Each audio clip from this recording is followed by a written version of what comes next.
amagufa yawe yaracomotse. So your bone have been separated, Imana igiye kugusubiza disconnect. amagufa. The God is gonna just completely give you the new bone. Ntabwo washoboraga kunama.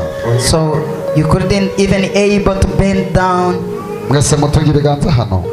So let's each and everyone just stretch your hands on the back of this. Mu izina rya Yesu. In the name of Jesus. Uyu mugongo nube muzima. So let this back be healed. Imbaraga zari zimufashemo. That the power was touching him. Zimurekure guhera none. Let us be setting him free. Rekura.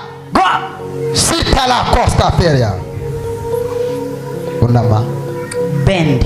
Ndabona Imana igukiza, komeza buname. Bend. Guhera none aho uyu mugongo. Ndambara amaboko yawe. Mu izina rya Yesu komeza umanuke, ndabona Yesu agukiza. Mbega wakomera Yesu amashyi menshi. Mu izina rya Yesu.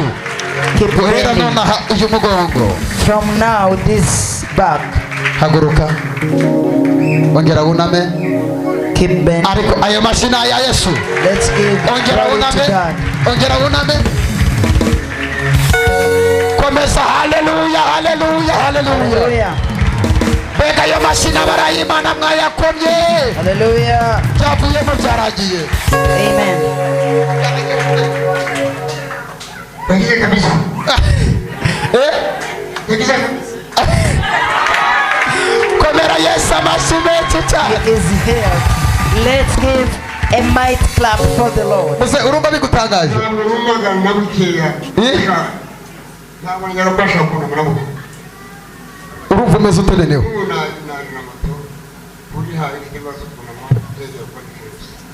Urumva wakize. Ongera wumve. He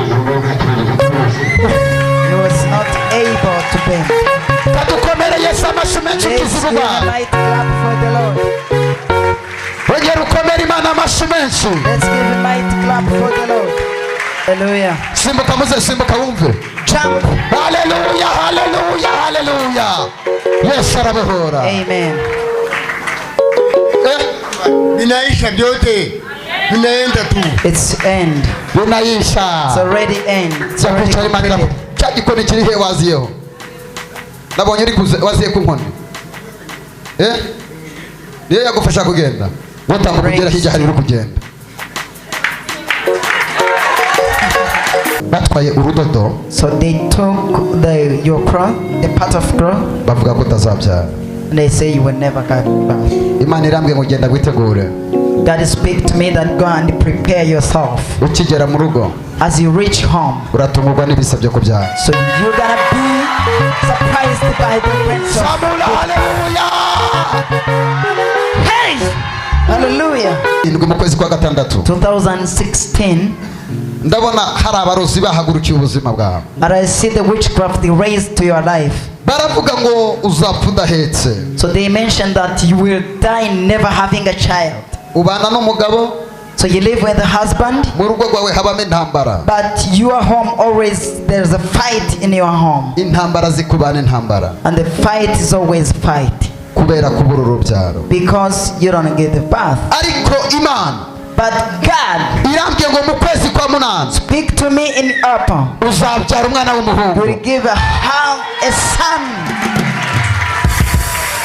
Shobora kubivuga gutya. And should speak like that. Ko turi mu kwezi kwa kabiri. Because we are in February. Uyu muntu azabyara mu kwa munani gute? And then you say, how should we give birth in this month? But I want to let you know. Niba utanabizi. So if you didn't know, ndi kubona mu nda yawe, and I saw in your womb, harimo umwana w'umuhungu uzaba umuhanuzi. there is a son of that will be a prophet. Ndabona bavuga ngo ntanda uzigera utwita irenza amezi 5. That I saw that they are planning that no pregnant will exceed 5-month pregnancy. Mu gihe wari utwite umeze neza. So when it was pregnant, you were the worth. Indi maze amezi 5. And then for the 5 months, abarozi bagiye ku mupfumu bayikuramo. so they witched and then they take it away. Byaba byarakubayeho? Is this happened to you? So it happened last 2 weeks. So after that, so they sent the spirit of breeding. So you was about to go across all the hospitals and it were not. So as we speak right now you have the problems imana breaking irambye ngo out. But iragukijije God is saying you are healed. wirira Don't cry out. imana iragutabara The God is delivering you. kandi igutabariye mu maso y'abarozi He is delivering you before in the eyes of this witch. igitangaje noneho And the amazing things, ugiye kubyarira imbere ye you are going to have a child.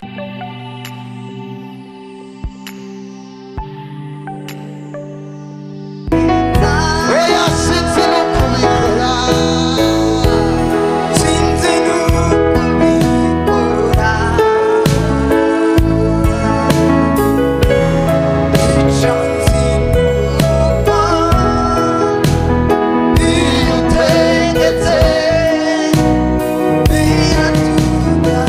yesu we sinzi uko ubigenza yesu we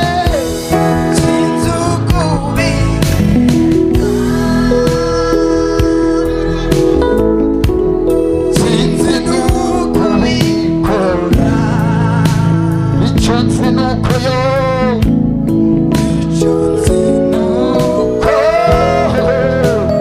witegetse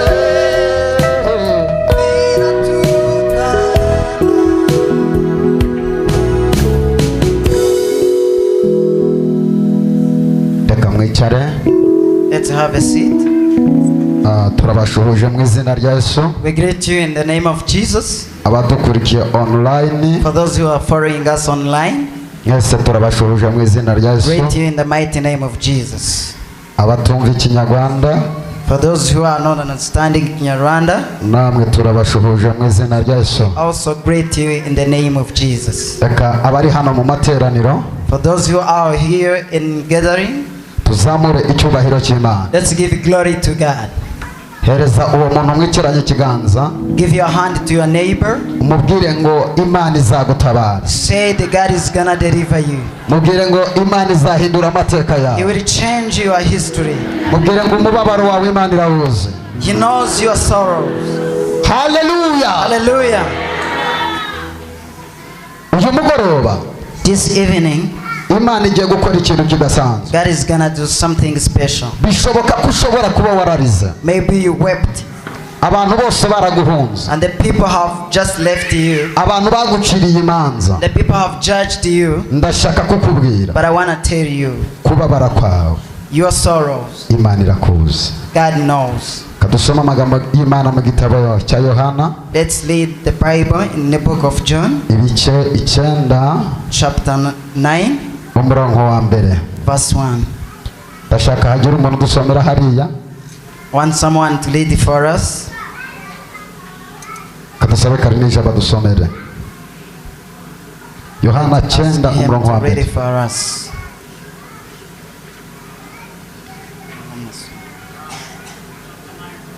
yes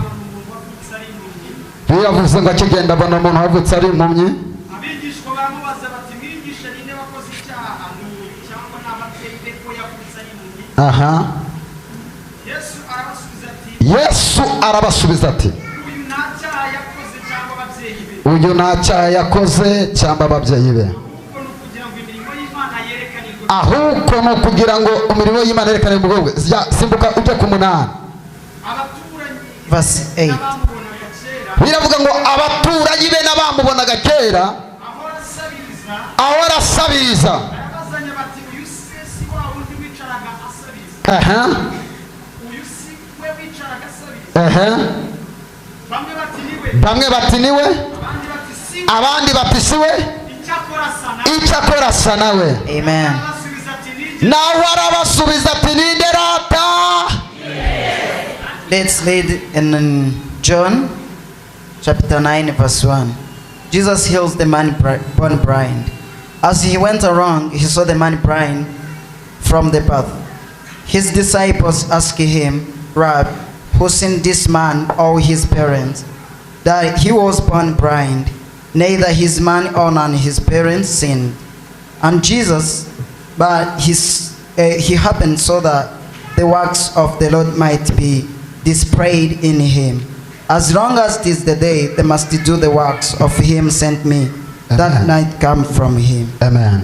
Amen. Hereza umuntu ikiganza Give your hand to the neighbor umubwire ngo ambara umukandara indege igiye and kuguruka. say, tie to your seat belt because we're gonna fly. Reka turebe abantu Imana yarinze. Let's see the people that God has protected. Bazamura icyubahiro cy'Imana. Let's give glory to mighty God. Niba Imana yarakurinze If God has protected you, vuga ngo nzakomera. say, I will be great. Niba Imana yarakurinze God has protected you, vuga ngo nzatabagwa. say, I will be delivered. Reka duhaguruke tuzamure Let's haleluya. stand up and shout hallelujah. Imana igiye gukora ikintu God is gonna do something, abantu bamenye Imana wasenze. and the people know the God that you have been praying for. Uyu muntu yavutse ari impumyi, This man has been blind from the birth, abantu bose bamuvuga uko and bashaka, the people was talking the way they want. ariko Imana yari imufiteho But umugambi. God had a plan for his life. Ndagira mvugane nawe, I want to talk to you izo ntambara uri kunyuramo that the fight that we are fighting ni ukugira ngo Imana izahabwe is the icyubahiro. God to be glorified for you. Ayo makuba n'ibyago That the trouble that you are passing, ni ukugira ngo Imana it's the God's iziheshe icyubahiro. just to be glorified. Wazamura icyubahiro cy'Imana. Please raise your hand and give glory to God. Umaze igihe kinini utize mu You kigeragezo, have been there in temptations, abantu bose bakubuza uko and bashaka, the people talking in Roma the way they want. ariko ndagira nkubwire ngo But I just want to let you know umugambi w'Imana kuri that the wowe plan of God on your life, ni munini cyane. it is so big. Imana izasohoza icyo yavuganye nawe. The God is going to accomplish what you have Hari spoken abantu to your bemera life. ko Imana ikora. Are there people who knows that God is working? Imana yaragutabaye. The God have delivered you. Ibuka cya gihe uri kwa muganga, Remember when he went to the hospital ntabwo umwana watahanye wari kumutahana, and the baby was supposed to take home, it was not supposed to be ni ukubera umugambi w'Imana. because of the plan of God. Ndashaka kukubwira umugambi I w'Imana. want to talk about the plan of Iyo God. umuntu afite umugambi w'Imana If you have the will of God and plan of him, agira intambara nyinshi, you have many troubles. abantu bakakugwanya, And the people fight against abagusebya bakagusebya and the people speak against you kubera umugambi w'Imana. because of the plan of God. Ndashaka kukubwira I just want to let you know aya materaniro this service, Imana igiye kukumara umubabaro. the God is gonna wipe away your sorrows.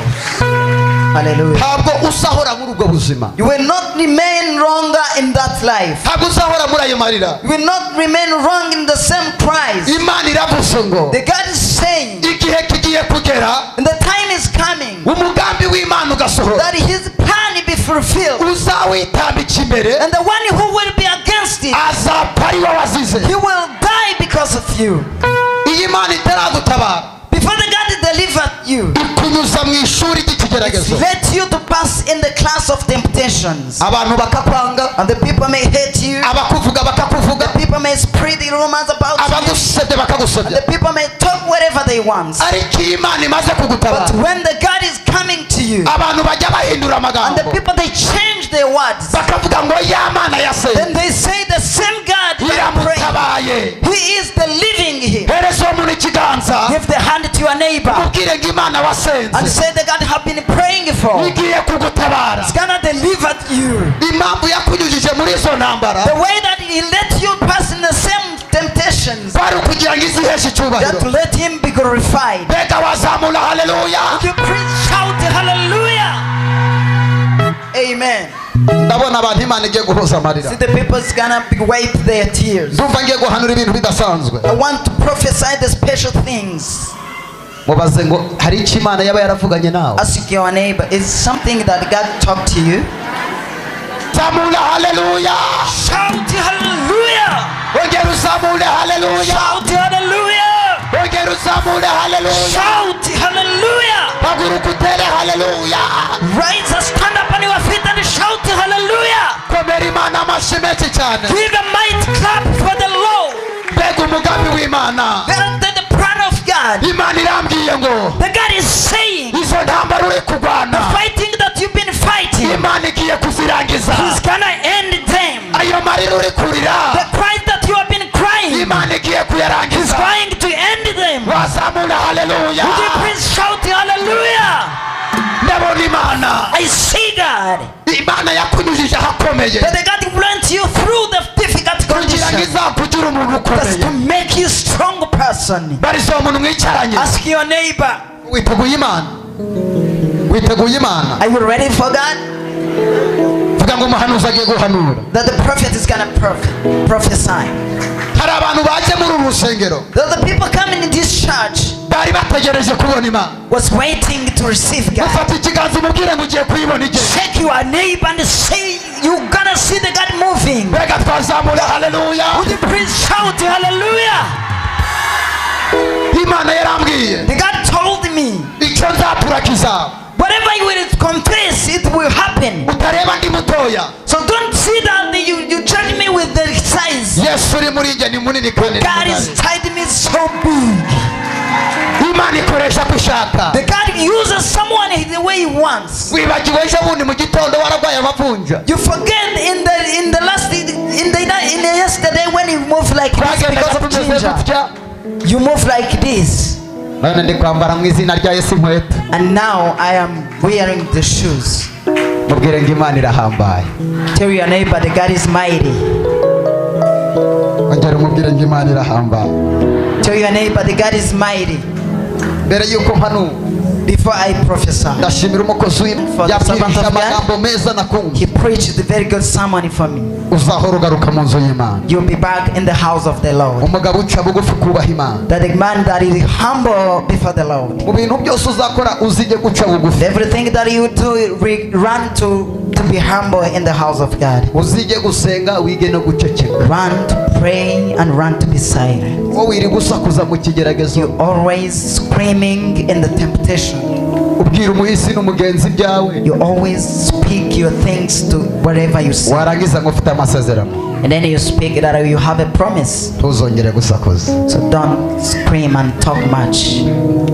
muhereza ikiganza umubwire ngo iga guceceka Give your neighbor hand and say, run to be silent.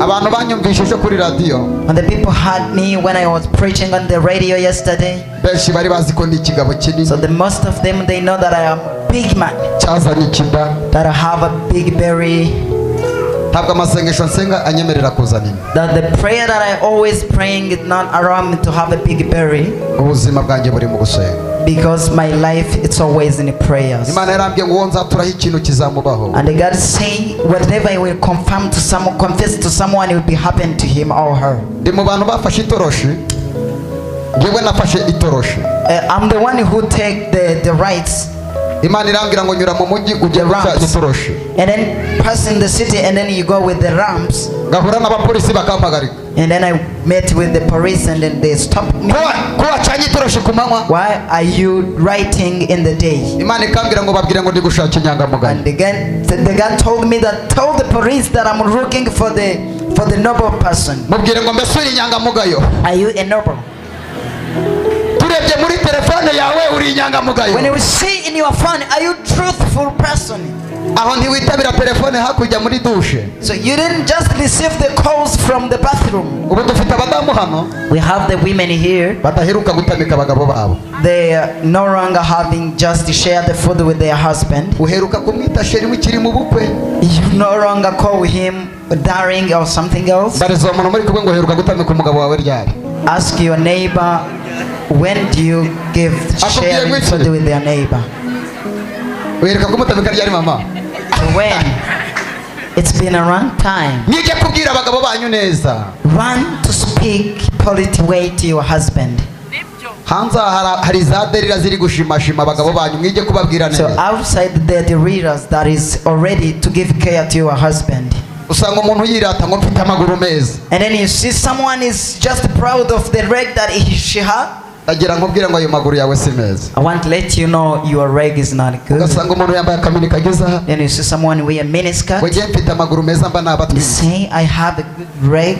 reka nkubaze Let me ask you, ukuguru kwawe gucitse if your leg be cutted, bakagushira ara mu muhanda and then they put you in the abantu bose bakunyuraho bavuga bati mu izina rya Yesu and the people will pass you and say in the name of Jesus. ariko uhasanze ikinono cy'inka But if you see the legs of cow, wahita ugifata ukavuga uti isombe iri you hehe can take the legs of cow and say, oh, I have the mirror now. none ari wowe n'ufite ikinono cy'inka ninde uryoshye So you and the legs of cow, who is variable, who is delicious? yo Oh,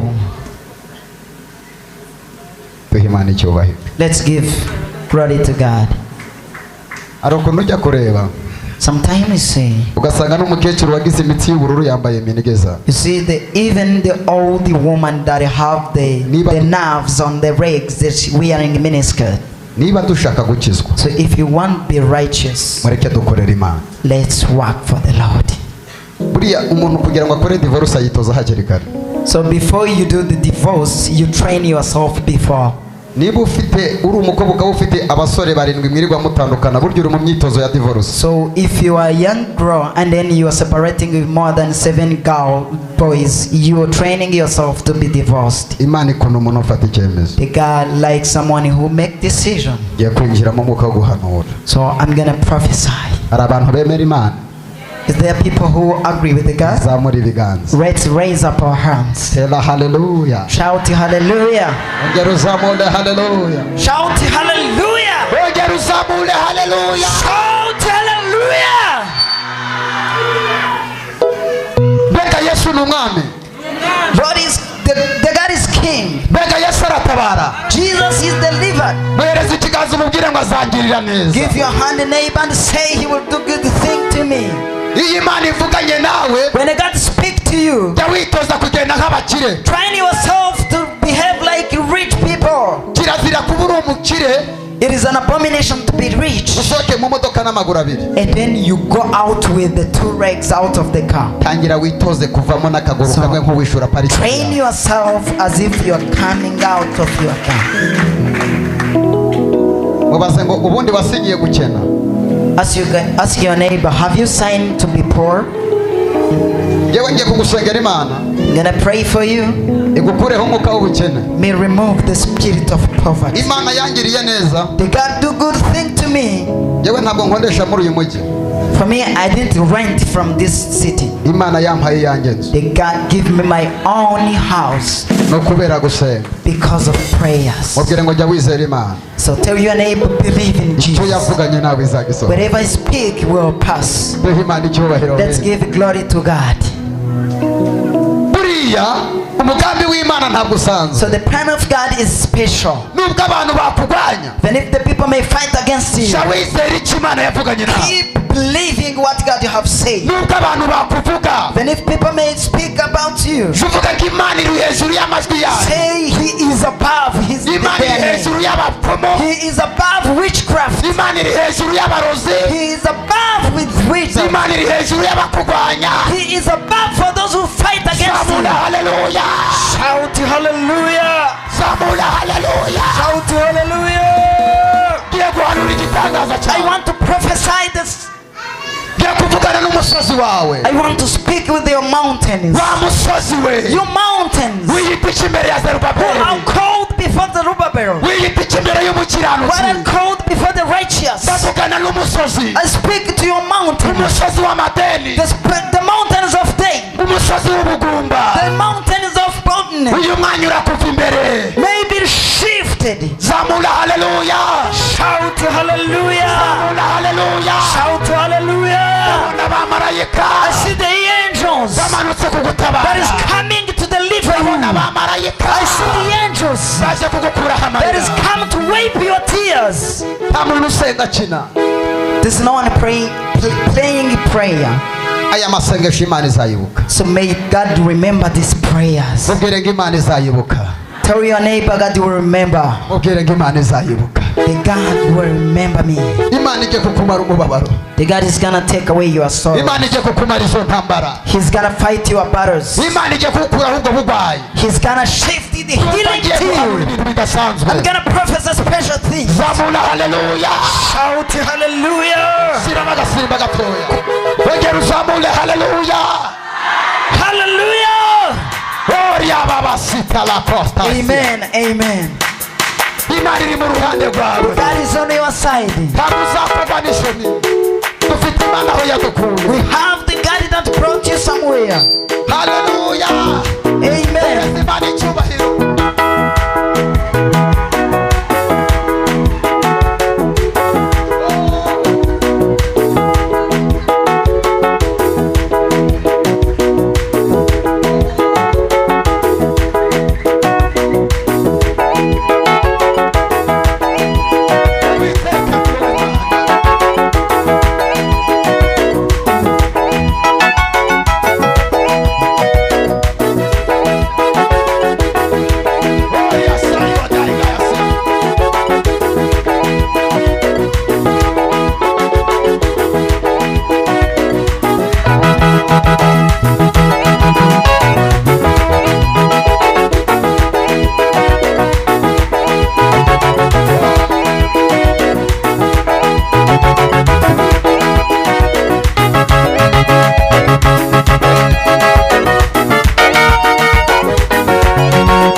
gutungurana. And say God is gonna let people be surprised. Wizeye kugiye gutungurana. You're going to be surprised, people. Zamura haleluya.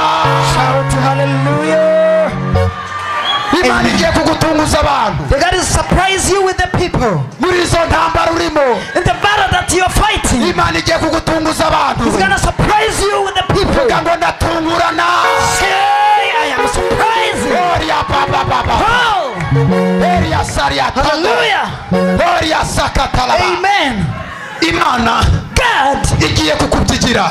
He's gonna do something. Imana irahagurutse ku ntebe yawe. God is rising from His throne. Igiye kuza guhangana n'ayo mateshi. He's gonna fight with your dates. Igiye kuza guhangana n'uwo mubabaro. He's gonna fight with your sorrows. Bakubonye mu mubabaro. And the people show you in the sorrows. Bakubona mu munezero. And they're gonna see you in the greatness and chance. Mbega Imana. How amazing God is. Imana ijya yanga agasuzuguro. The God don't like despisation spirit. Let me tell you. Reka mbabwire. Your competition is over today. Ibyakugeragezaga birarangiye uyu munsi. Today is your day. Uyu munsi ni umunsi wawe. Say I receive my miracle. Vuga ngo ndakira igitangaza cyanjye. Zamura haleluya. Hallelujah. Imana izakugirira neza. The God will do good thing to you. Imana irambwiye. The God is talk to me. Abagusunikiye mu kigeragezo. Other people was pushing you out of the temptation. Ugiye guhigamira aribo bakigwamo. They are going to be turned in the same temptation. Mbega wazamura haleluya. Shout hallelujah. Uwo mudamu ndi kureba. There I see the woman. Wino hano wowe ndi kureba. Wowe wambaye umupira. Wowe wambaye kanzu y'umutuku. Tambukushe hano. Kufite ubwoba tambukushe hano. Keep coming. Mufatire indi mikrofone hano y'umugozi. Give your heart the second microphone. Ahagarare hari. Stand over there. Hereza Imana icyubahiro. Give glory to God. Imana igiye kugutabara. The God is gonna deliver you. Imana igiye kuguhanagura amarira. The God is gonna wipe away your Izo tears. ntambara umaze igihe kinini The urwana. fight you have been fighting. Imana irambwiye ngo urazivamo. God is saying you have shifted from it. Ntabwo ugisebye. Do not be despised. Kubera ko Imana igiye kugutabara. Because He's coming to deliver Reba you. hano. Tera haleluya. Shout hallelujah. Ongera utere haleluya ndeba hano. Hallelujah. Kufite isoni. Ninde wakuraritse? Who is invited you? Nagwahe mikrofone nguvuge. Mudamu w'inshuti yanjye wandaritse yaje kuwa gatanu. Ntabwo uzi kuvuga? Mudamu w'inshuti yanjye niwe wandaritse yaje kuwa gatanu ariko uyu munsi ntabwo yaje. Hari ahantu waba unzi? Do you know me somewhere? Hari ahantu waba unzi? Ahantu naba nzi ni Njyewe waba unzi? ntabwo muzi. Waje ngo gusengera Imana? Yego. Imana irambwiye. God has talked to me. Barakuroze. You've been wizard. Hari umuntu watanze ibihumbi 120. There's someone who will give out 120,000 Rwandan francs. Amaze kuyatanga. That after giving out, Umunsi wari uvuye mu mihango. on the day that you are coming from the period, Kwa kundi abamama bafata twaturu bakoresheje bakajya kutujugunya. that the way they take their trashes and they put in trash can, Hari umukecuru wafashe ako kantu wakoreshaga. there's an old woman that take one of the part of this, Arangije aravuga ngo uyu azapata abonye urubyaro. and she said that she will die never having a bath. Arangije afata inda yawe. She also take your womb, Ndabona yarayiziritse. and then she tied it somewhere. Aravuga ngo uzapfa utabyaye wowe. She say you will die without have a child. Ufite umwana cyangwa wabuze urubyaro? Do you have a child No. or you didn't have a child? Ushaka You Imana didn't iguha have. urubyaro? Do you want God to give you? Umaze igihe kingana iki? How long have you been? Imyaka myinshi. Ingahe? Many years. How many years? Imyaka 15. 15 years. Umugabo wawe ari mu rugo? Your husband at home? Sirika. Azaza ryari? He is Kwa surgeon. gatatu. Umunsi azaza azarara gutenda niko Imana ivuganye nanjye. And the way he will come, Zamura haleluya. and give you a seed in your Imana womb. ibohoye inda yawe. The God is makes your womb. Zamura haleluya. Shout hallelujah. Mbega hari abantu bizeye Imana. There are people who believe in the Lord. Imana igiye kugukorera ikintu. The God is going to do something Imana igusohore mu marira. that went you out of your cries. Ayo marira yawe The same cries. Imana irayagusohoramo. God is taking out of it. wazamura haleluya. Would you please shout hallelujah? Wa mugabo we You haguruka. man, stand up. Reka mabwire Let me tell you, abantu bararushe. Abantu bararushe. the people are all tired. Mbega Yesu ashimwe. Tambuka wegere hino. Keep Give him coming. icyubahiro. Let's give glory to God. Watela haleluya. Do you praise, shout hallelujah? Amen. Wa mupapa we Imana irambwiye ngo wararushe. The God is saying that you have been struggling. Ahantu utuye In the place that you live, ntabwo ariho wakabaye utuye. it is not the place that you are mentioned to be. Ndimo kureba ahantu waturutse kure cyane. I saw where you come from far. Kandi aho hantu kuhava ntabwo wahavuye kubera ibyishimo. And then you didn't shift from that place because you are happy for that. Wahavuye kubera abarozi. Ndimo ndabona umukecuru So I see the old woman waroze umuryango wawe. that had reached your family, Aravuga ngo abana bose bazaba ibigoriye. and she say all your descendants will be moving around, wandering. Wimutse umeze nk'uri guhunga. You shift as if you are running from it. Niko byagenze. Is it the way that it went? Yes, it is. Ufite imbaraga So you have a power ziri mu bana bawe. that is in your descendant, in your child. Mu bana bawe ndabona hari umwana bashajije. So in your family that I see the child that was coming, the mad. Arahari. Nuriya. Weno hano. I see. He Yarasaze. Uyu gets mwana mad. This young boy, yari afite ubwenge. he was very clever. Amaze kugira ubwenge barabumuziza. So and then the people was jealous about these clever boys, and then they wizard him. Uwo akurikira So the one who next to him, babarogeye hamwe. the young brother was often witched together with, Babarogera mu biryo. just in the food. Bamaze kubarogera mu biryo. So after witched in the food, Uwo mwana yagiye gupfa ahina maraya. so before he dies, this young brother Ndabona to him, umwana akurikira he was, yapfuye. Yego. Yapfuye ahina maraya. so he died with a very tragic bad death. Akimara gupfa. So after he get bad death, Uyu mwana nibwo yaragitangira ishuri. so this one was raising, go to school, Bahise bamuroga. so he was just receiving poison, was witched. Ndamusengera arataha ari muzima. So I'm gonna pray for him. He will be back when he is. Samuna haleluya. Shout hallelujah. Amen. Mu mbaraga mpabwa n'Imana. And the power that I receive from the above, Uyu mwuka w'ubusazi and the spirit of madness, ndawirukana mu izina rya I Yesu. chased away in the name of Jesus. Ugomba kuba muzima. You have to be healed. Naza umwuka wo gusara I command every spirit of mu madness izina rya Yesu. in the mighty name of Jesus. Akira ubuzima. Receive life. Akira ubuzima. Receive life. Akira ubuzima. Receive life.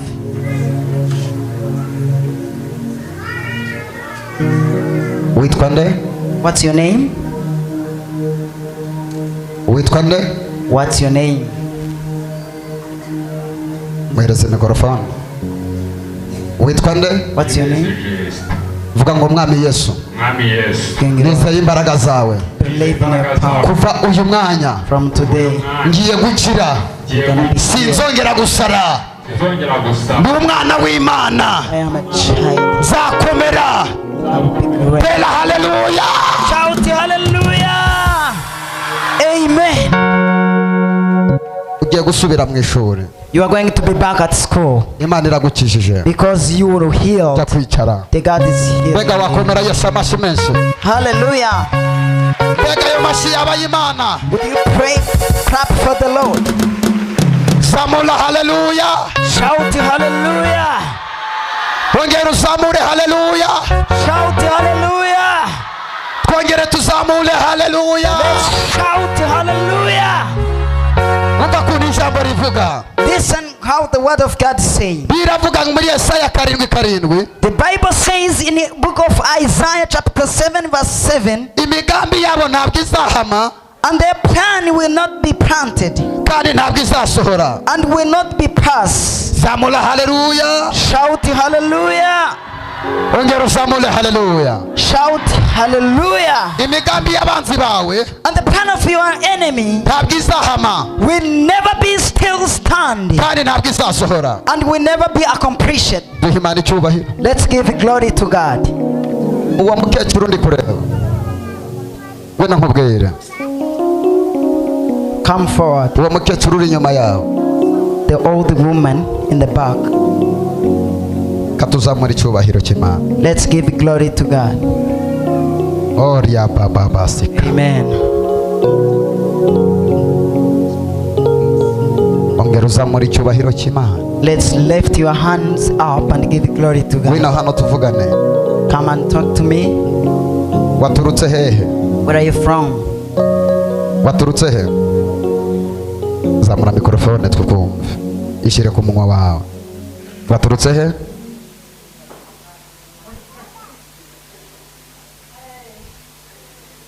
Waturutse he Where are you mama? from? Satani aramunyiganyije.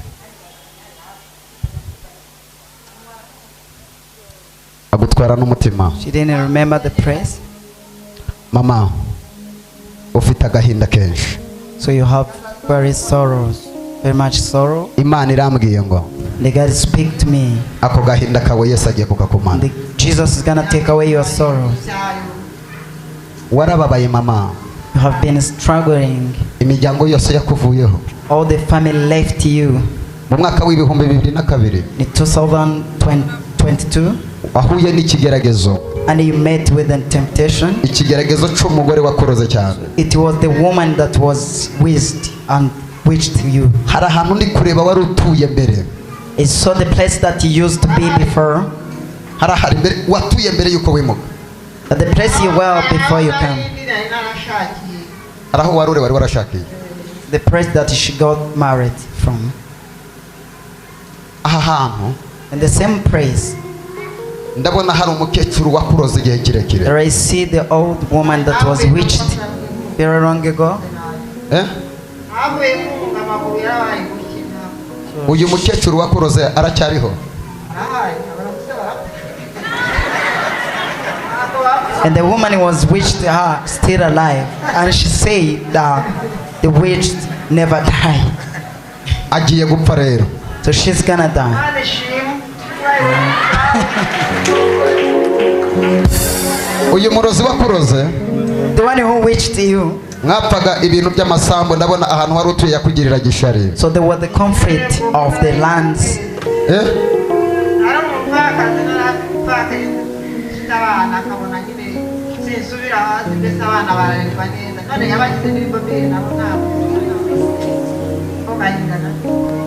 Kamuha ikimenyetso. So I'm gonna give you signs. Hari umugore bagiye guhamagara This is the woman that's gonna be called on the phone. bakakubwira ko yapfuye. And they will let you know that she is dead. Ndimo ndabona umurozi I have seen the wizard witwa Kadete. that is called Kadete. Kadete ndabona umurozi witwa Kadete. I saw the witch called Kadete. Hari umuntu witwa Kadete There's someone called Kadete. waba umuzi? Kadete. Ndashaka kukubwira ibintu bibiri. I want to tell you two things. Ahantu wari utuye And the place used to be, ukimukira ahandi you hakabiri. shift to another place. Hari umwana wabuze. There's a son that you lost.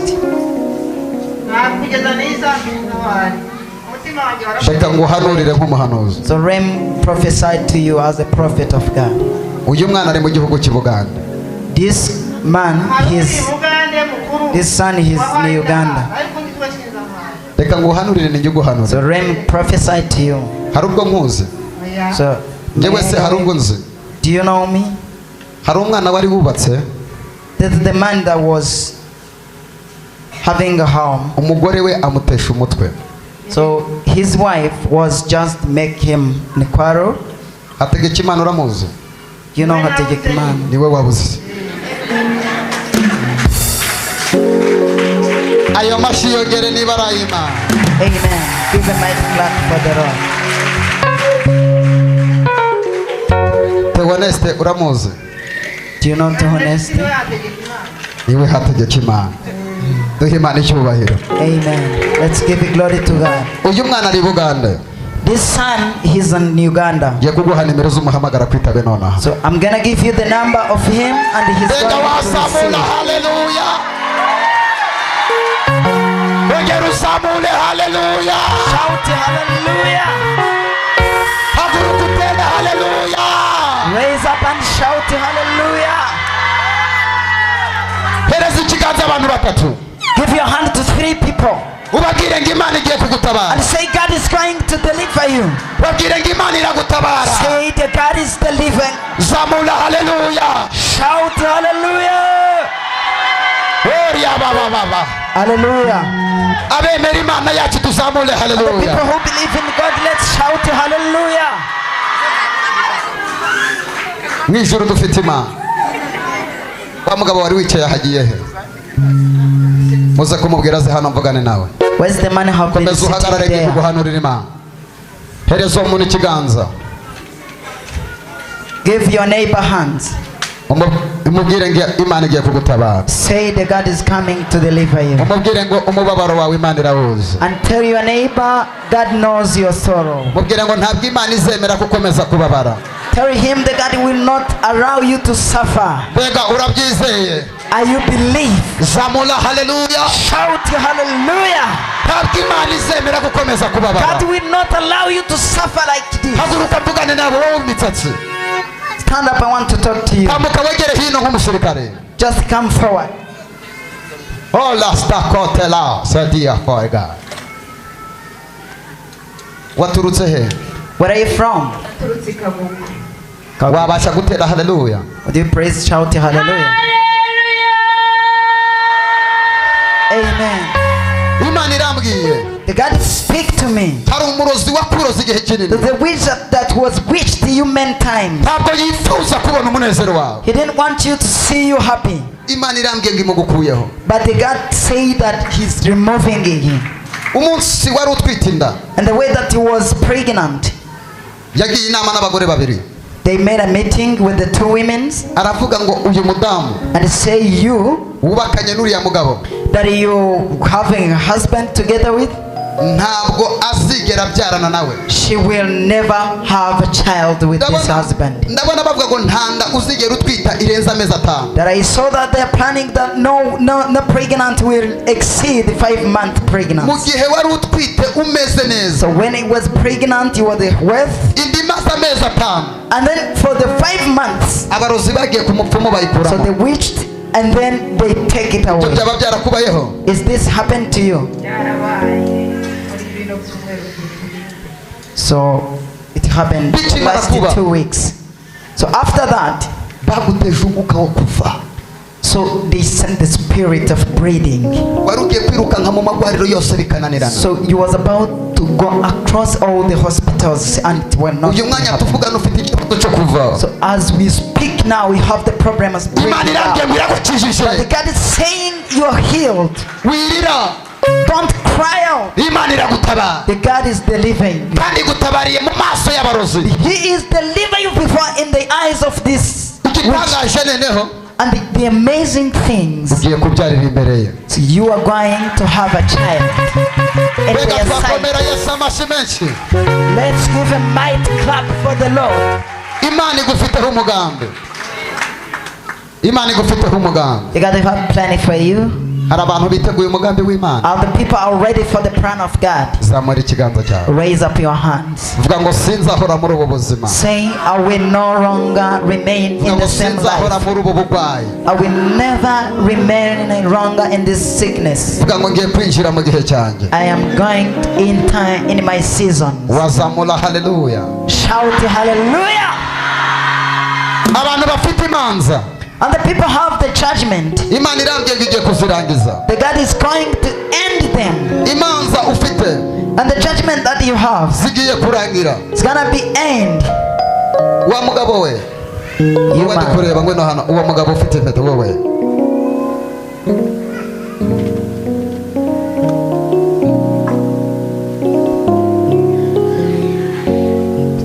apela koti Amen. bino hano nkubwire Step forward. Imana irambwiye ngo warayubashe But speak to me that you humbled and honored him. igiye kugutabara He's going to deliver you.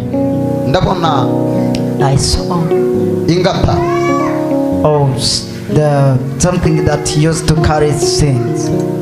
bazirikiyemo umugore wawe It was binded in the wombs of your wife. baravuga ngo ntabwo azabyara They say she will never have a birth. bafashe urudodo ruto cyane So they take a small thing bawukura mu mwenda w'umudamu and then they take it out of the cloth of the woman. bamaze kuwukuramo So after taking out, barakuroga so they witched you. baravuga ngo umudamu wawe ntabwo azigera abyara They say your wife will never have a birth. indi izamumaraho imyaka 6 And the pregnant will take 6. ndetse n'igihe cyo kubyara k'umudamu wawe So during her birth, ndabona cyararenze so it's exceeding at normal, biological normal birth. madamu wawe arihe Where's your wife? muri kumwe Step forward. the last step of it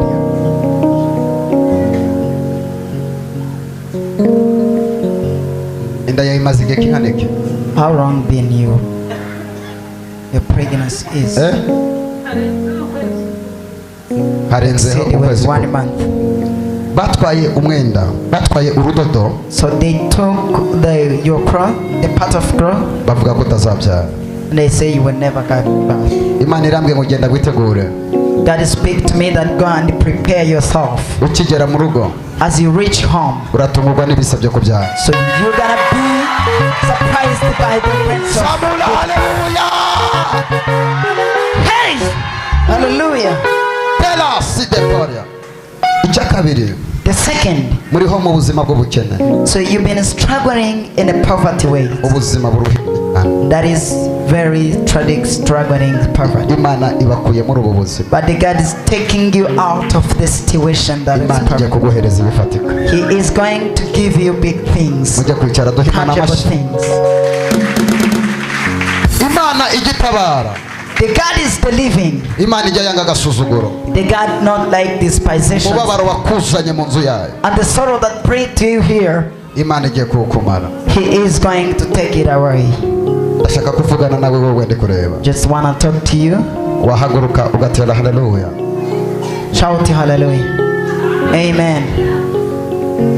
waturutse he Where are you from? wazanye nande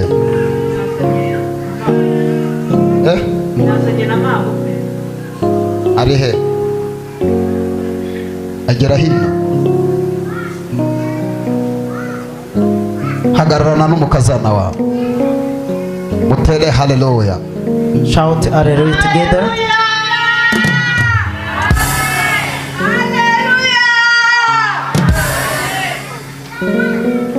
wowe You ufite ikibazo had a problem. iki kibazo ndimo kureba So the problem that I see, barakuzinze so you've been kept somewhere your birth bakuzingira ku nda for your pregnancy. 2017 mu kwezi kwa gatandatu 2016, ndabona hari abarozi bahagurukiye ubuzima bwawe and I see the witchcraft they raised to your life. baravuga ngo uzapfa udahetse So they mentioned that you will die never having a child. ubana n'umugabo So you live with a husband, mu rugo rwawe habamo intambara but your home always there's a fight in your home, intambara zikubana intambara and the fight is always fight kubera kubura urubyaro because you don't get the birth. ariko imana But God, irambwiye ngo mu kwezi kwa munani speak to me in April. uzabyara umwana You w'umuhungu will give a son. ushobora kubivuga gutya And should speak like that ko turi mu kwezi kwa kabiri because we are in February. uyu muntu azabyara mu kwa munani gute And then you say, how should we give birth in ndashaka this month? kukubwira ngo But I want to let you know. niba utanabizi So if you didn't know, ndi kubona mu nda yawe and I saw in your womb, harimo umwana w'umuhungu uzaba umuhanuzi there is a son of that will be a prophet. mbese waba ufite ikimenyetso cyo gutwita So do you have the sign of pregnancy? uratwite Are you pregnant? inda yawe imaze amezi angahe So how long your pregnant is? amezi reka twakomeye Yesu 5 amashyi mu months. izina rya Yesu. Uzabyara. You will get birth. Mama wagize igikomere cy'uko umwana atafite umwana So you have offended because of your. kuva uyu munsi. So from today, Yo Imana irambwiye ngo so umukunde. she's not because she didn't have a nephew. Ugende umukunde cyane. Ugende umukunde cyane. So go and love her very much. Uzamugurire agakoko akarye. So Kuko buy a chicken for her and then prepare for her kuko agutwikiye umwizukuru. because she have a nephew for you. Usubize mikrofone. Give a microphone back to her. Iyo nda yawe So this pregnancy, hari abantu bane bari kuyigwanya. the people, 4 people that are fighting with, Kandi abo bantu bane nabo mu mudugudu mutuyemo. but the people are fighting with it. It's in the same area that where you live. Bararabohereza ibintu ku nzu yawe. They spend the night sending something in your home, the iron sheet. Ndabona bateraho amabuye manini. That I see they are throwing big stone on your home. N'ejo bundi byarabaye. Also, it happened 2 days ago. Niyo nda bari bashaka. So they were looking for the same womb for the pregnancy. Ntabwo bazagaruka n'Imana ivuze. So they will never be back. Ntabwo bazagaruka. They will never be back. Mbega twazamura haleluya. Let's shout hallelujah. Abizera ko Imana izadutabara tuzamure Those who haleluya. believe that the God is delivering, hallelujah. Twongere tuzamure haleluya. Shout hallelujah. Ndabona Imana igiye gutabara abantu. That I see God delivering his people. Bawicaye hariya mama nza guhereza nimero. Ndabona Imana igiye gutabara abantu. I see God delivering people. Mbega wizeye Imana. Are you believing God? Imana izagutabara. He's going to deliver you. Imana izakumara umubabaro. He's going to wipe away your tears. Izo ntambara urimo kurwana And the same fight you are fighting, ni ukugira ngo Imana iziheshe icyubahiro. just to be glorified to him. Duhe Imana icyubahiro. Give glory to God. Oh haleluya. Hallelujah. Oh haleluya. Hallelujah. Hari imiti There's a tree ndi kureba mu cyumba cyawe. that I saw in your room. Nugera mu rugo So when you reach home, ujye kuyijugunya muri tuwarete. Yego. throw it in a bathtub. Kaduhe Imana icyubahiro. Let's give glory to God. Hereza uwo muri ikiganza So give your neighbor hand umubwire ngo Imana yanze gukomeza kubabara. and say God is refusing your sorrow. Mubwire ngo Imana yanze intambara uri kurwana. God is refusing your fight. Mubwire ngo igihe cyawe kirageze. So it's your time Imana ikagutabara. to be delivered by the Lord. Abazatabagwa n'Imana. And the people will be delivered by God. Tuzamure haleluya. Let's shout hallelujah. Imana igiye kubaha akazi.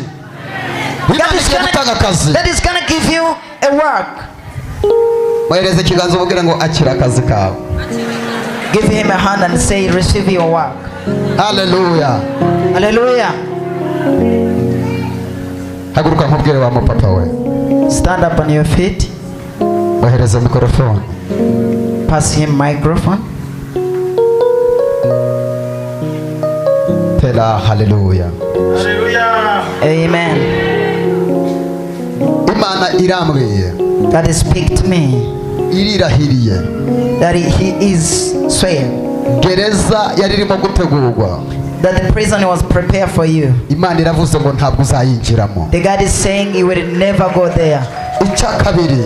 The second, Imana irambwiye ngo hari umugisha wariganyijwe. the God is saying there's the taken away Uku kwezi kutararangira. before this month be completed. Imana ihagurukije ikintu kigiye kukwituraho The kigitangaza. God is raising the miracle to you. Imanza Imana irazirangije ziri imbere yawe. And the God is weighing up all your case. Tuhe Imana icyubahiro. Let's give glory to God. Ongera uzamure icyubahiro. Give glory to God. Mwese muhagarare. Let us stand up on our feet Tugiye gusenga Imana. because we're gonna pray. Sengera ubwo burwayi bwawe. So we're gonna pray for your sickness. Tongera izo ntambara zawe. Pray for your battle. Ogekaho urwo rugi. Cross the door. ngiye gusenga imana As I'm gonna pray. iyo ndwara igiye kukuvaho Are you gonna be healed? izo mbaraga zirakuvaho And the power is gonna be removed from you? izo dayimoni zirakuvaho Or the demon is gonna take away? ubwo burwayi burakuvaho Or the sickness is gonna be taken ndabona abantu away? bagiye kubohoka That is the people is gonna be free. ndabona abantu bagiye gukira See indwara the people gonna be healed. ndabona abantu imana igiye kwishyurira See amadeni the people is gonna be pay their debts. Hallelujah. zamura ibiganza byawe niwicara Raise- ntabwo gusengera niwicara Raise up your urakomeza ugume wicaye mwese muhaguruke Raise up your hand ntabwo and ndaza stand up on kubakoraho your ngo feet. mbivemo Raise up on your hand and stand on your feet. nkwiye kwirukana ubugwayi ufite Because we're gonna chase away your sickness. uwo mudayimoni ukugendaho The demons that are following you. ngiye kumwirukana ku buzima We want bwawe to chase him out. zamura ijwi ryawe Raise up your voice. vuga ngo yesu Say Jesus. vuga ngo yesu Jesus. vuga ngo yesu Say Jesus. mbohora Set me free. yesu Jesus. mbohora Set me free. nutabivuga cyane ndakureka Please speak the loudly. ndashaka kugusengera imana ubwo burwayi I want to pray bukarangira for you. May you be healed. abadayimoni batinya izina rya yesu May the demons be afraid of name of Jesus. izo mbaraga zitinya izina rya yesu That power afraid of the name of Jesus. protokole zize kuba hafi Ushers, please be away hari indwara zigiye kuva mu bantu because the sickness is gonna move. hari dayimoni zigiye kuva ku The buzima demon bwawe is gonna be chased away. hari imyuka mibi igiye kukuvaho The spirit that is gonna go away. mbega wizeye imana Are you believing Jesus? subiramo aya magambo Repeat the directory with me. vuga ngo yesu Say Jesus. vuga ngo yesu Say Jesus. mbohora Set me free. vuga ngo yesu Jesus. zunguza ibiganza byawe vuge ngo yesu Shake your hands and say Jesus. vuga ngo Jesus. yesu Jesus. mbohora Set me free. mwese mundebe hano Look at me. ntabwo ndabakoraho ngo mbishobore I will never touch each and everyone. aho uhagaze But wherever you're standing, ngiye kuhoherereza marayika mikayire I'm gonna send the Micaiah angels of the Lord abonane n'ubwo burwayi ufite that may meet with your sickness. hari dayimoni igiye kurekuza ubuzima bwawe There's the demon is gonna be freed from your life. hari imbaraga zigiye kurekuza ubuzima There's bwawe the power that is gonna be freed from your life. ibyo bintu bikugenda mu mugongo no mu maguru And the things that's moving you in the back and the brakes, ngiye gusenga imana bikuveho I'm gonna pray for you may be shifted. zamura ibiganza byawe Raise up your hand.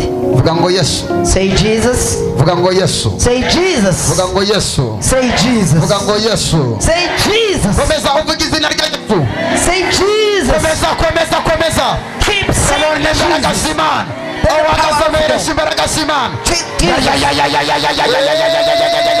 izo ni imbaraga z'imana izo ni imbaraga z'imana izo ni imbaraga z'imana izo ni imbaraga z'imana imbaraga z'abadayimoni ndazirukana hamagara yesu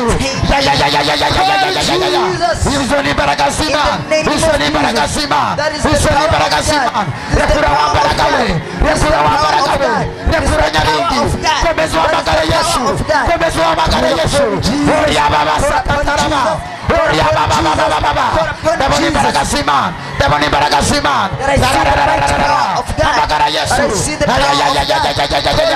izo ni imbaraga z'imana rekura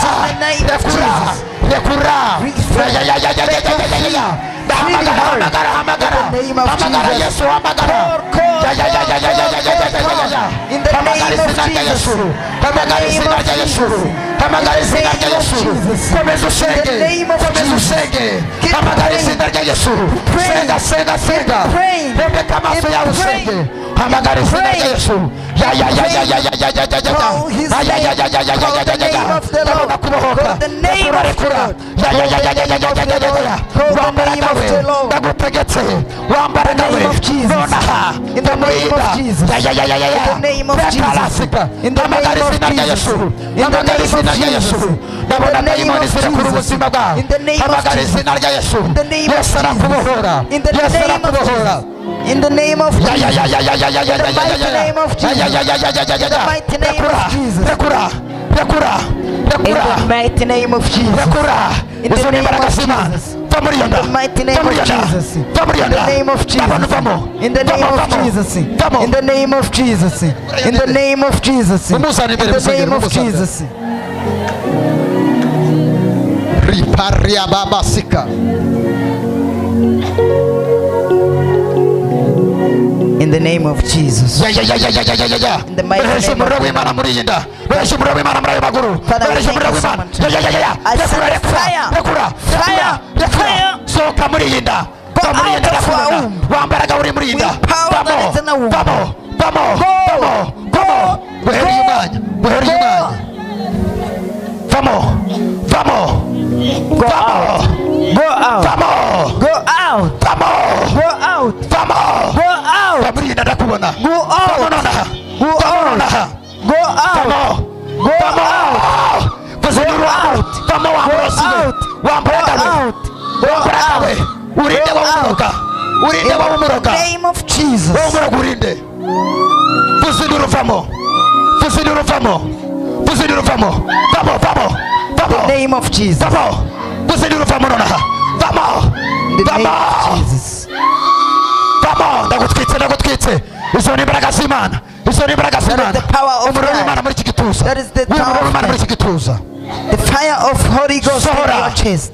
Sohora. Go out. Sohora. Go out. Mwami Yesu. Lord Jesus. Guhera uyu mwanya. From this moment, Ngaruye ubwenge bwe. bring back her thought. Uzakorera Imana. You'll be serving God. Imbaraga zagutwikaga muri iki gituza. The power that was burning in your chest. Wazumvaga? icyo mumvaga no mu maguru maze igihe kinini bigenda. Guhera uyu mwanya.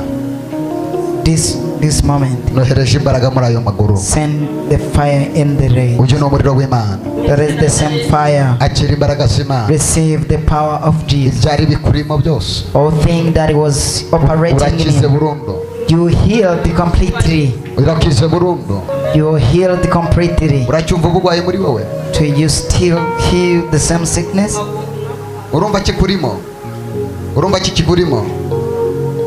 Komera Imana amashyi menshi mu izina rya Yesu. Let's give a mighty clap for the Guhera Lord. nonaha. From now, Urumva wakize? Reka twahereza Yesu amashyi. let's give a mighty clap for Jesus. Wowe wikwicara. Hari umusaza ashaka gusengera. Wino hano. Tuzamure haleluya. Let's shout hallelujah. Twongere tuzamure haleluya. Let's shout hallelujah. Twongere uzamure haleluya. Hallelujah. Komeza uhamagara izina rya Yesu. Let's call upon the name of the Lord. Keep calling the name of the Lord. Keep calling the name of the Lord. Jesus. Jesus.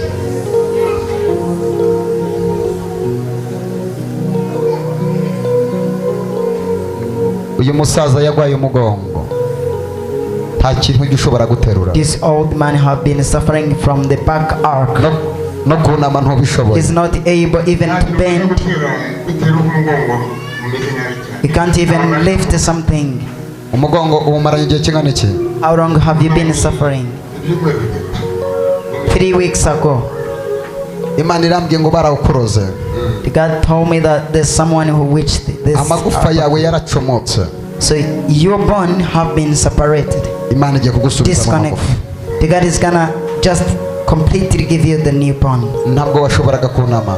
So you couldn't even able to bend down. Mwese mutunge ibiganza hano.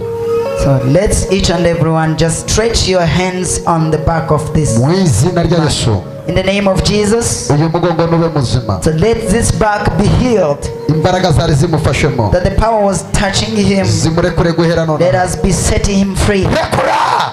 Go. Sita la costa feria. Unama. Bend. Ndabona Imana igukiza, komeza buname. Bend. Guhera none uyu mugongo. Bend. Ndambara amaboko yawe. Mu izina rya Yesu komeza umanuke, ndabona Yesu agukiza. Keep bending. Mbega wakomera Yesu amashyi Keep menshi. bending. Mu izina rya Yesu. Keep Guhera bending. none uyu mugongo. From now, this back. Haguruka. Ongera uname. Keep bending. Ariko ayo mashyi aya Yesu. Let's give Ongera glory to uname. God. Ongera uname. Komeza haleluya, haleluya, haleluya. Hallelujah. Mbega ayo mashyi n'abarayimana mwayakomye. Hallelujah. Byavuyemo byaragiye. Amen. Yagize kabisa. Eh? Yagize kabisa. Komeza menshi cyane He is healed. Let's give a mighty clap for the Lord. muze urumva bigutangaje ntabwo rumvaga na bukeya ntabwo nyarabasha ukuntu murabona urumva umeze ute noneho ubu na moto uri hari ikibazo ukuntu muteze ukoresheje urumva wakize ongera wumve He was not able to bend. kadukomere yesu amashyi menshi Let's give ukizivuga a mighty clap for the Lord. ongera ukomere imana amashyi menshi Let's give a mighty clap for the Lord.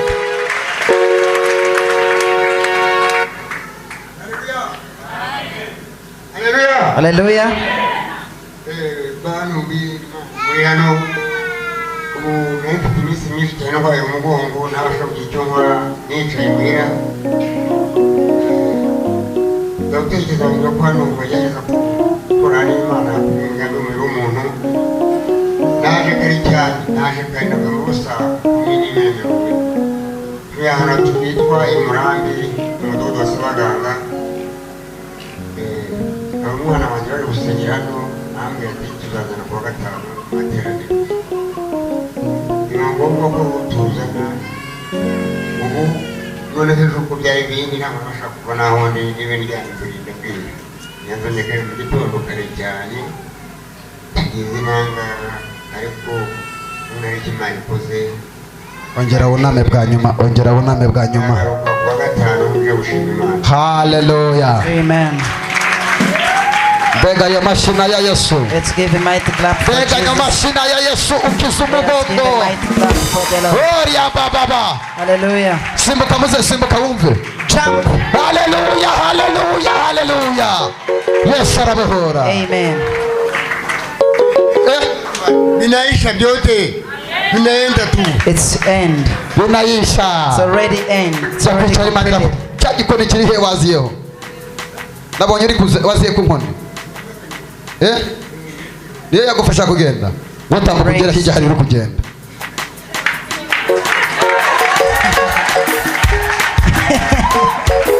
komera yesu amashyi ginira imana muze simbuka ubyinira imana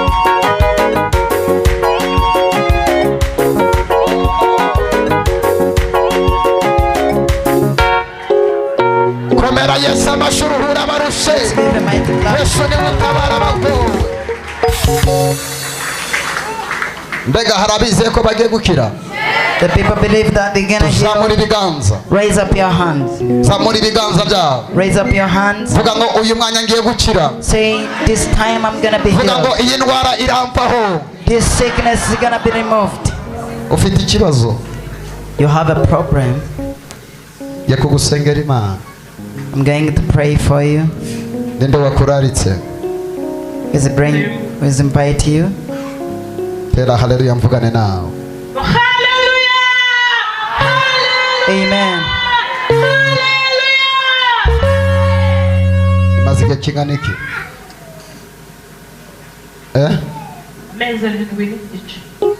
imana irambwiye God is saying, speak kuva to me uyu mwanya from today. wari kuzabyara ariko ukagwa ku iseta So you're supposed to give a birth, but you have been killed from the umwana operation. agasigara ku isi wowe ugataha umwana ari kuzasigara ku isi wowe ugataha So the child will believe, but you should be die. imana yakuzanye muri aya materaniro But the God brought you in this service. izaguha umwana muzima kandi ntabwo He will uzabagwa give you the child, and you will be remaining with it. hari akagabane kamaze iminsi kuw'iwawe That the meeting was there in your home, k'abantu bamufitiye ishari and the people are jealous at you. ibyo mvuga urabizi Do you know that? Yes. imana irambwiye That the God speak to me. akagambane ko kujya muri gereza imana igakuyeho kuri we The God is shifting to go in a prison from those people. mu rugo mwari mufite umwuka w'inyatsi So you have the spirit of nothing in your home. mukorera amafaranga ariko ntimumenya ahanyuze You've been working, but you didn't keep the money for saving. imana irambwiye ngo ikuyeho uwo mwuka kandi mugiye gutunga imodoka irenze But the imwe God is saying to me, you are going to offer and receive the car. mbega twazamura icyubahiro cy'imana Do you praise, give it glory to God? Amen. wowe uzakorera imana muri wowe harimo impano ndi kureba There is a gift in you igiye kuva mu bwihisho ijya that ahagaragara is gonna be revealed. ni ku Uwiteka avuganye nanjye. That is the Lord is speak to me. aya mashini barayimana tuyakome. Let's give the might clap for the Lord. zamula haleluya. Speak hallelujah. mbega twazamula haleluya. Let's shout hallelujah. hereza umuntu ikiganza umubwire ngo Imana ikumaze umubabaro. Give your neighbor hands and say that God is taking away your hari abantu sorrow. biteguye kumara umubabaro n'Imana. Other people are ready to be awake with the sorrows of God. ufite ikibazo gikomeye. Do you have a great problem? uragifite byagenze gute?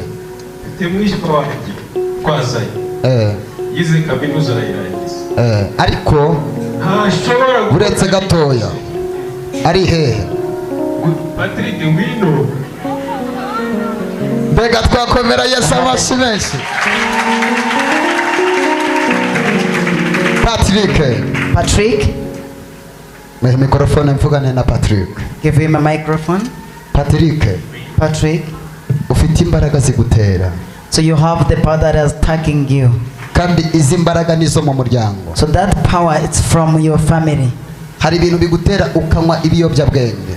There's a thing attacks you and then you take the alcohol. warize amashuri uraminuza. So you went at school for the degree. ariko urajya mu biyobyabwenge inzoga amatabi byose bikwirunda. But you go for the alcohol and smoking. kandi nawe uburyo ubikora nawe biragucanga. And in the way you do that, you didn't even know, you confused. ugerageza kubireka byarakunaniye. So you tried to get out but you didn't make it. uyu munsi wabaye umushomeri. So you have been unemployed.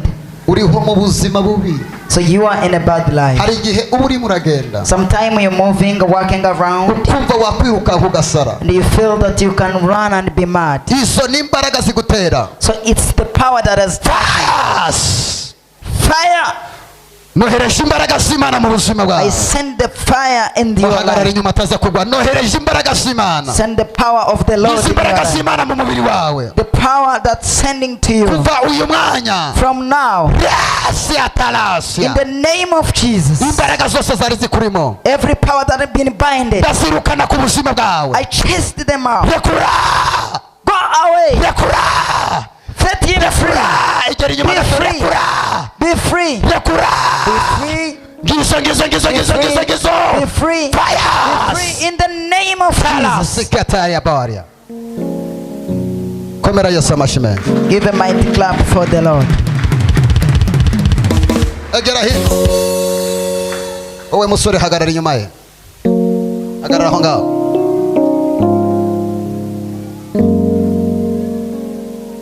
egera inyuma naza kuguraza kumufata. guhera uyu mwanya. So from this moment, hari umudayimoni wagendanaga nawe. there's a demon that you work with you. yitwa cyaka. It is something that let you have the desire of drinking amuteza alcohol. kunywa inzoga n'ibiyobyabwenge. uyu ni umwana wakabaye zakomera. So you will be mighty but you always drink. ngiye kukwirukanaho izi mbaraga ugenda ukomere. I want to send away those power of drinking. imwe 1 2 kabiri 3 gatatu. Go away. komera Yesu amashyi aramubohoye. Give a mighty clap for the Lord. imana God, igukuyeho izi mbaraga zose. shift all the same power. ugiye gukorera imana. You are going to serve ntabwo God. uzongera kunywa inzoga You ukundi. will never drink ntabwo alcohol. uzongera kunywa itabi You will ukundi. never drink imana igiye alcohol. kuguha akazi. But God is going to offer you a job. dukomere Yesu amashyi menshi cyane. Let's give a mighty clap for the Lord. umwana wawe arabohotse muze. tambuka nawe uze hano. Your son, wararaga urira amarira menshi kubwe. you spend the whole night crying out. n'ejo namuguriye inkweto zo kuzana hano arazigurisha. Even yesterday he brought the shoes for him but he just sold out. yamuguriye inkweto ngo aze gusenga. umuntu urangije kaminuza arangije arazigurisha. n'imbaraga zamuteraga nawe ntabwo ari So we. it was the spirit that was attacking him. agiye kubona akazi. So he's going to have a job. najya abona inzoga n'itabi azajya agira iseseme. When he tried to drink or take smoke, he will not be feeling wirira good. imana iragutabaye. So don't cry because you are delivered. n'amarira y'ukwezi yesu the haleluya crown. mbega twakomera yesu amashyi menshi Let's give a mighty clap for the Lord. ongera uzamure haleluya Hallelujah. abazi imana yabo bazakomera For those who know their God is will be strong. nibamara gukomera bakora ibyo After the gutwara strong, they will continue. hereza uwo muntu ikiganza umubwire ngo imana igiye kugutabara So give your neighbor a hand and say you're gonna be delivered. hari imbaraga zikonka amaraso There is the power that's soaking your blood, imiryango yose yarakwanze and all the family have already got out. ndabona imiryango yarakwanze ufite imbaraga zikonka amaraso So you have the power, the spirit that is sucking in your blood. baguteretse mu bapfumu So you are in the witchcraft. mwese umuryango w'iwanyu All your family. abo tega amatwi wumve ngendo umuhanuzi w'imana Listen to me. ngiye kugukuraho imbaraga z'abarozi I want to shift all the wizard and witchcraft. wowe n'abana bawe Because you with your sons and daughters, barabaroze they have already witched. fire sitarasya nohereje imbaraga z'imana mu mubiri wawe Send the spirit of God in your life. nohereje imbaraga z'imana mu mubiri wawe Send the power of God in your life. ngize imbaraga z'imana ngize imbaraga z'imana Receive the power. ngize imbaraga z'imana ku buzima This is bwawe the power of God upon your life. kuva uyu mwanya From now, imana igaruye inyenyeri yawe the God is bring back your star. warivuje byaranze So you've been in many hospitals, but didn't. zamura mikoro tuvugana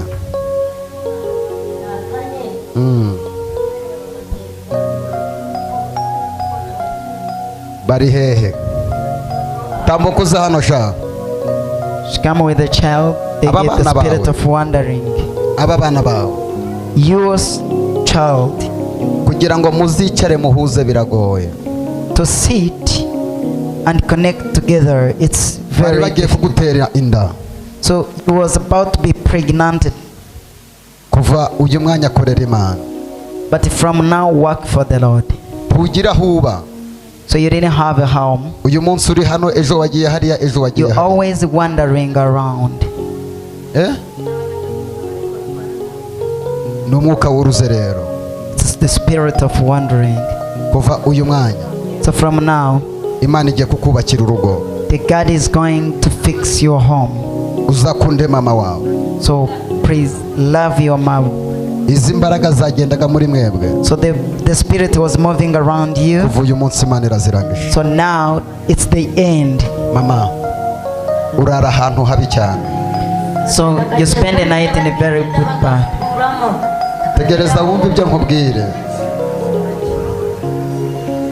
iyo mukecuru ndamuhanurira gute mwuka byaramwe yesu arimo arakureba Jesus is watching you. ahantu urara Where you spend the night, ni ahantu hasuzuguritse it's very, very dirty place. imana iguhaye matera yo kuryamaho But the God is giving you the mattress of kuko living. urara ahantu habi cyane Because of spending night in a ibyo very mvuga ni bad ukuri nta matera agize gute ubu kandi wasanga iwawe ufite matera zirenga 10 abana bawe So your child.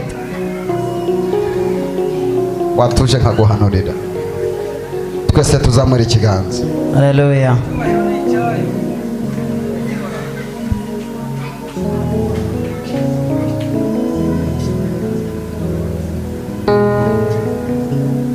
ngeze mu nzu yawe When I went in your house, ngeze mu byumba byose I was moving around in the rooms. nta n'ibyo kurya ufite mu nzu She didn't even have the yesu meals what agiye to eat. kukugaburira But Jesus is gonna feed you. icya kabiri The second, imana ihaye matera abana bawe zo kuryamaho you gotta giving a mattress for your child.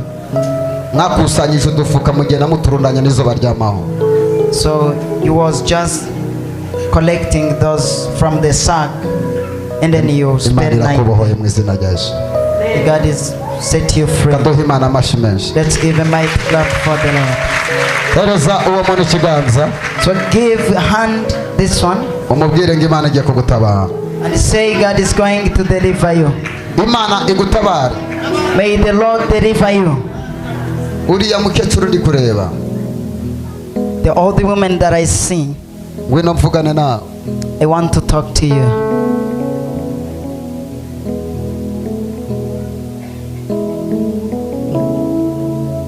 Ufite umubabaro mwinshi. You have sorrows and sadness. Abantu bose barakwanze. The people have been chased away, rejected you.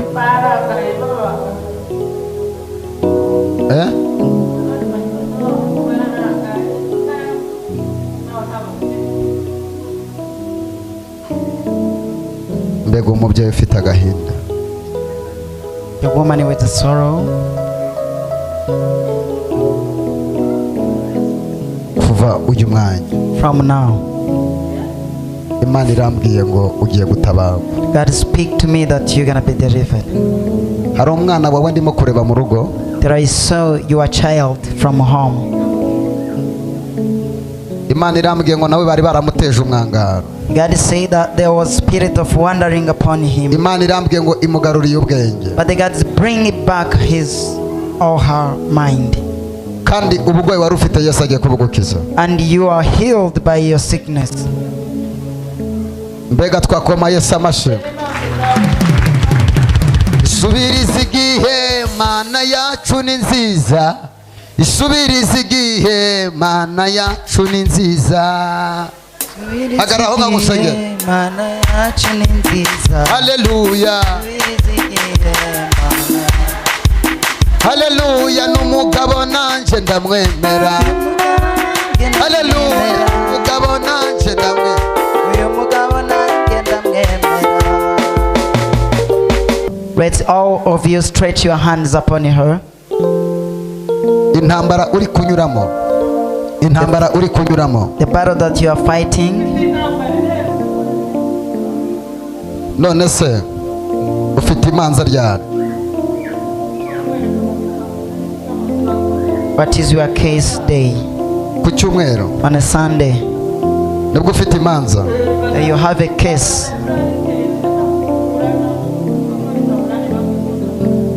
Ushaka nguha amakuru ko urubanza ruzagenda? Do you want me to give me the news about?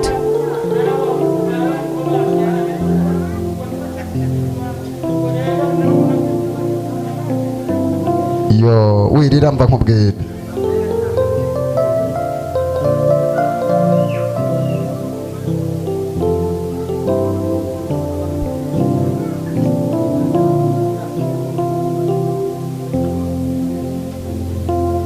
Ku cyumweru nibwo ufite urubanza. You have a case on Sunday. Hari umugore murimo muraburana. There's a woman that you have a case together against. Kandi uyu mugore akurusha imbaraga z'amafaranga. And the woman have the power of money. Ndabona yarakuguze. That I saw she gave the corruption Ariko somewhere. azatsindwa. But she will not win.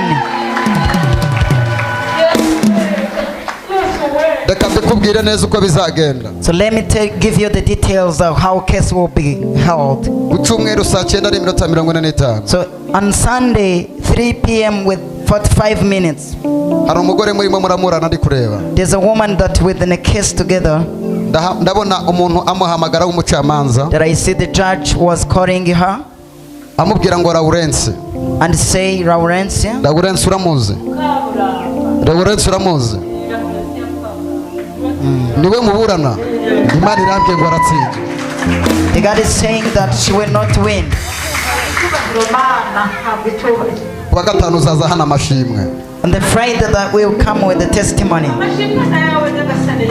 Mbega twakomera Yesu amashyi. Let's give a mighty clap for the Ujye Lord. gutsinda n'icyo Imana ivuganye nawe. Amen.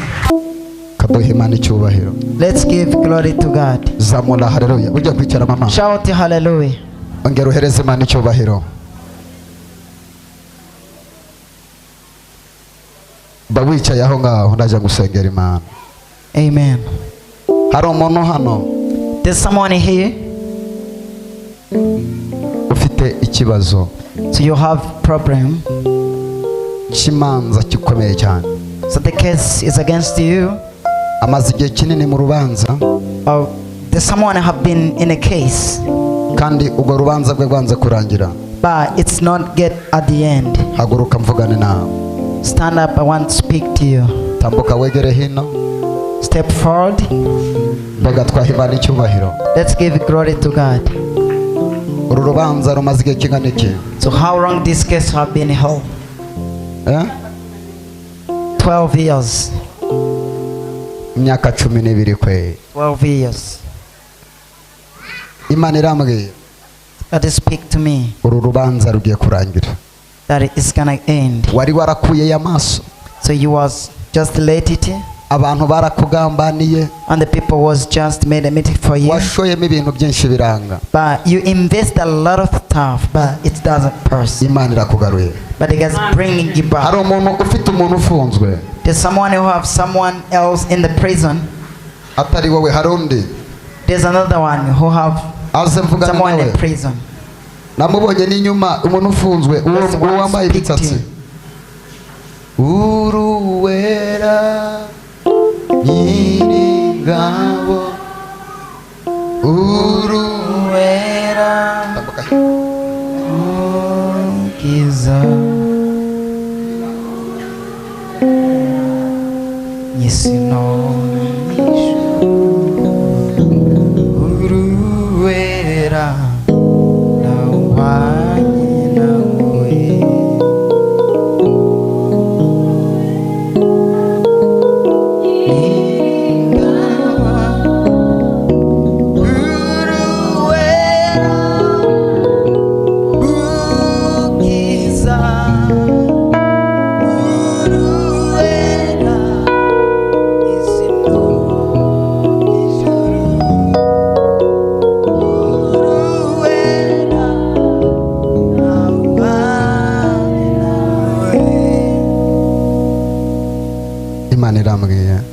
You gotta speak to me. Muhereze mikrofone. Tell hallelujah. Amen. Afunzwe azira iki? What is this case? She didn't know what they accused Amazemo him. igihe kingana iki? How long have you been here? Umwaka 1 year n'amezi and ane. 4 months.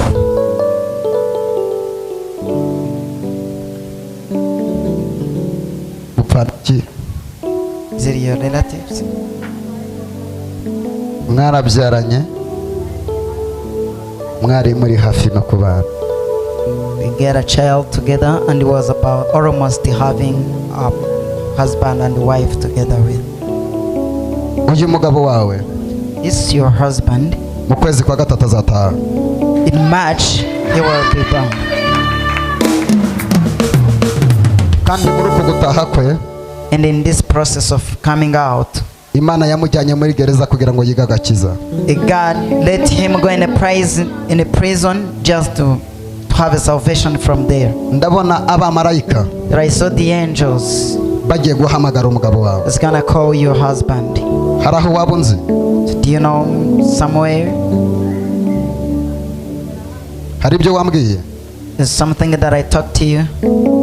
Imana irambwiye. The God is speak to me. Ufite kwizera ngo tumuzane muri kino cyumweru? So do you have a faith that we can bring him in this week?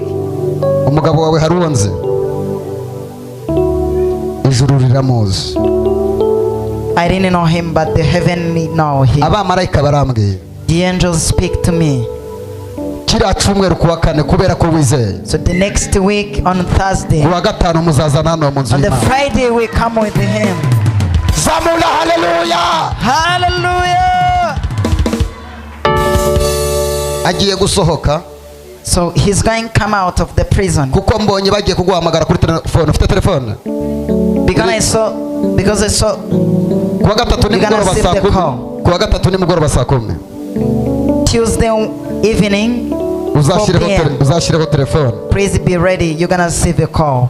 Mbonye umuntu witwa Jida guhamagara. But I see someone called him. Jida ninde? Who is Jude? Ni ufunzwe. Agiye gutaha n'ikivuganye nawe. He is going to Wapfukamye call ukayiha icyubahiro.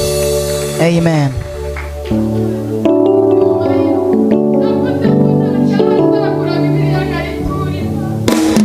Yo. Amen. wirira Yesu amukuye muri gereza. Amen. Ariko Yesu ni umwami, yemerera tumuhe icyubahiro. Amen. Bashaka gusengera abantu, Want to pray for the people? Imana ikabakura mu buzima bwo kutotatuta mupfundikanya. God put you out of scratching things. Imana ikaguhereza ubuzima ugakora. And the Lord gives you the life and then you can walk. Wowe ndabona urubanza imbere yawe wowe, kandi uru rubanza rurakugoye. So I saw the case that is against you. Ese urarufite? So do you have the case? Wakwegera hino. Step forward. Ruzaba ryari? So when it will be held. Imana ikuzaniye umwavoka. God is bringing you an advocate. Kandi uriho mu bintu bikugoye mana yanjye. So you are in a thing that is. Abantu bararushagiye ko basengera Imana. The people are tired. Let us pray for them. Muri wowe harimo inyenyeri yo guhanura. There is the stars of prophecy in you. Muri wowe harimo inyenyeri yo gukorera Imana. There's the stars of working for the Lord. Wahagurutse nkakubwira. Would you please stand up on your feet? Wagiye ukora ibintu byinshi bigafiyaringa. So you did many things but it doesn't pass. Bikagenda bipfutaza impamvu. It failed. You don't know the reason. Ibyo mvuga ni kuri. So is that true? Kuva It uyu is. munsi So from today, ugiye gukora byemere. so you are going to do completely. Aho abantu bari bategereje kusebera. The people was waiting to Ugiye just for you to kuhasekera be n'ikimana ivuganye despised. nanjye. But you are going to wrath from there. Imana irambwiye. God is speak to me. Wakabaye uri umukire. So you should be a rich. Ariko mwagiye mukubitana n'ibihombo utazi iyo byaturutse. But you met with the thing that were challenging you. Ibintu byose bimaze kugushiraho. Everything have been taken away. Ibintu byose byarashize. Everything taken away. Ariko inzira byanyuzemo bigenda. But the way that was going out, Inayo nzira bigiye kunyuramo bigenda. it's the same way that's gonna bring people back. Katukomera Imana amashyi menshi Let's cyane. give a mighty clap for the Lord. Reka tuzamure haleluya. Let's shout hallelujah. Reka twongere tuzamure haleluya. Let us shout hallelujah. Twongere tuzamure haleluya. Let's shout hallelujah. Zamura ibiganza byawe. Raise up your hand.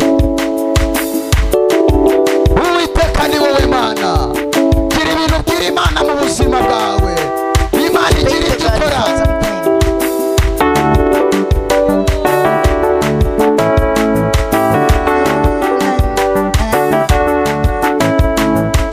Uwiteka wewe. Wose yasaye Mana.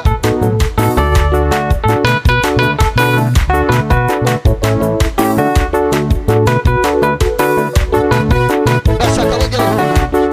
I want you to step forward. Sela haleluya cyane. Hallelujah. Zamura haleluya.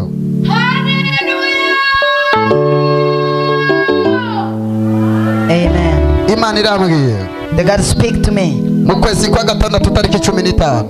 In the 15th, Imana igukuye mu kazi ko mu rugo. the God is taking you out of the work of home. Ahantu ukora The place that you work, nawe n'ubuzima umaze guhaga. so it's the life that is struggled.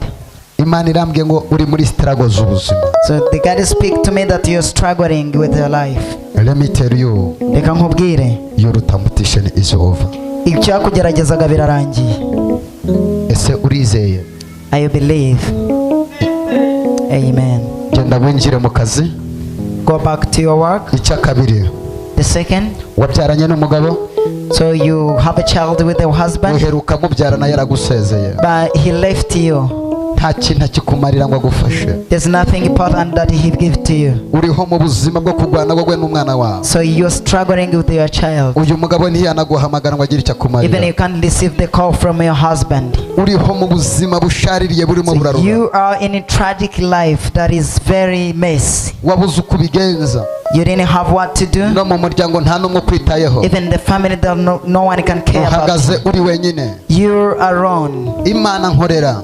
But the God that I serve, Ntabwo uzasazira mu buzima bwawe you wenyine. will never be alone. Igiye kuguha umugabo kandi azaba aturutse hanze He's y'igihugu. gonna give you the husband from outside. niwurira indege uzanyibuke. So when you go flying, remember me. Imana ijya yanga agasuzuguro. Because the God that is like despisation spirit. Hari abantu bari muri iri teraniro There's the people in the congregation bagiye gutungurwa n'Imana. that's gonna be surprised by God. Hari abantu bari muri iri There's the people teraniro in the congregation hari ibintu umaze igihe kinini usengera, that you have been praying, wazamutse imisozi biranga, that you go up the mountain but it doesn't pass. umanuka ibibaya biranga. You go in the valley, Uyu mwanya but in this moment, Imana igiye kubigukura the imbere. God is gonna take it away. Mubaze ngo hari ikibazo ufite kikugoye. So ask your neighbor, do you have a heavy burden problem? Icyo kibazo ufite It's such problem that you have. Imana igiye kugikura imbere The yawe. God is gonna take it away. Hari igihe umuntu ababara Sometime you get soul agasenga and ntibikunde, then you pray, it doesn't pass. ukerekeza iburyo nibumoso inzira So you ugasanga get zirafunze. left, right, but the door is closed. Imana yampamagaye But the God has called me, irivuganye nawe unteze amatwi. speak to me that you hearing me now. Umubabaro wawe Your sorrow. Imana irawurangije. This is the end of it. Hari umumama There's a woman wubatse inzu, that you try to build the house. iyo nzu barangije barayiroga. So this house have been witched. Iyo nzu imaze imyaka myinshi, So it takes many years. mwagerageje gushiraho imbaraga So you byaranze. try yourself just to put and push it with your power. Muyubaka hari umurozi wazanye agapfunyika ayishyiramo avuga ko iyo nzu itazigira irangira ngo In muyitahe. the process of contracting the witch that brings something and put it there and then make end for it. Iyo nzu murayifite iri aho ngaho gutyo gusa byaranze. You have the house but uncompleted house. Uhaguruke mvugane nawe. I want you to raise up on your feet. Tambuka wegere he. Come forward. Iyo nzu imaze igihe kingana iki? So how long this house have been contracted? 7 years. Imaze imyaka 7. Kuva uyu munsi 7 Imana years. ikuyeho abarozi. So from today the God is just shift those witchcraft. Amen. Kuva uyu mwanya Imana ikuyeho abarozi. From now the God is shifting those wizards. Niko Imana ivuganye nawe. That's what they speak to you. Warasenze You've been praying, ariko agahinda karakwishe. but you still have a sorrow in your heart. Imana ikomoye ibikomere. So the God is just taking you care. Hari abantu bakeneye akazi ngo bazamure ibiganza. There's a people want a job, just raise your hand. Vuga ngo ngiye kwinjira mu gihe cyo gushyikira akazi kawe. Say, I am stepping in the season of my Vuga ngo job. ngiye kwinjira mu gihe cyo gushyikira I akazi am kanjye. stepping in the season of receiving my work. Ngiye gusenga I'm gonna pray.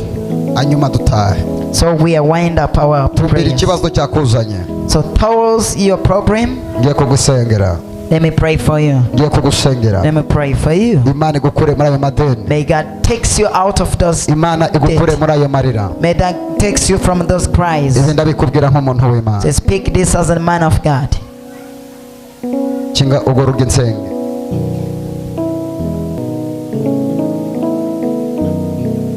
Gira gutya ibiganza byawe, gira gutya ifumbate. Take your hand like this.